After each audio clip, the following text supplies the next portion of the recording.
अस्सलामुअलैकुम वरहमतुल्लाहि वबरकातुहू।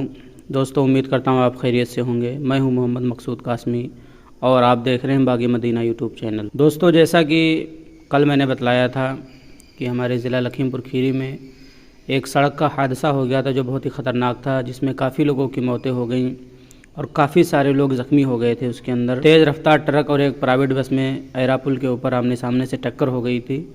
टक्कर इतनी तेज़ थी कि बस के परखच्चे उड़ गए थे। बस में ड्राइवर समेत तकरीबन 65 लोग सवार थे। इनमें से 10 लोगों की मौत हो गई है। कल 8 की खबर थी, आज है खबर कि 10 लोगों की मौत हो गई है और 33 लोग तकरीबन घायल बताए जा रहे हैं।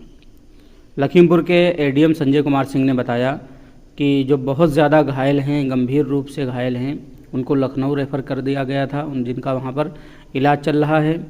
बाकी जो लोग थोड़ा कम घायल थे, उन लोगों का इलाज ज़िला अस्पताल लखीमपुर खीरी में चल रहा है। ये हादसा था ही बहुत ख़तरनाक। तुरंत इसने सुर्खियाँ बटोरी और तमाम सोशल मीडिया प्लेटफार्म पर, मीडिया में ये खबर छा गई कि लखीमपुर में ऐसा ऐसा हादसा हो गया है। खैर, ये बात पीएम नरेंद्र मोदी तक भी पहुंची और उन्होंने इसके ऊपर दुख जताया और जो मरने वाले हैं उनके परिजनों को, उनके घर वालों के लिए मुआवजे का ऐलान भी पीएम ने किया।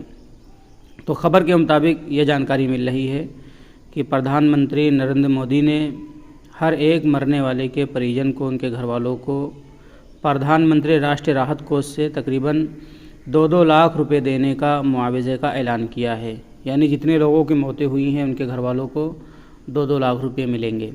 इसी तरीके से जो लोग घायल हैं, ज़ख्मी हैं, जिनका इलाज अभी लखनऊ में चल रहा है या लखीमपुर ज़िला अस्पताल में चल रहा है, उनके लिए पीएम मोदी ने 50-50 हज़ार रुपये का देने का ऐलान किया है, मुआवजे का ऐलान किया है, ताकि कुछ उनको सहूलत हो जाए, इलाज वगैरह वो अपने अच्छी तरीके से करवा लें। इससे पहले मुख्यमंत्री आदित्यनाथ ने भी, जो यूपी के सीएम हैं, उन्होंने भी इसके ऊपर दुख जताया था और पीएम मोदी ने भी दुख जतलाया, राष्ट्रपति ने भी इसके ऊपर दुख जतलाया और साथ साथ में पीएम मोदी ने इसके ऊपर मुआवजे का ऐलान किया है। दोस्तों, आपकी इस बारे में क्या राय, हमें कमेंट करके ज़रूर बतलाएँ। अस्सलामु अलैकुम वरहमतुल्लाहि वबरकातुहू।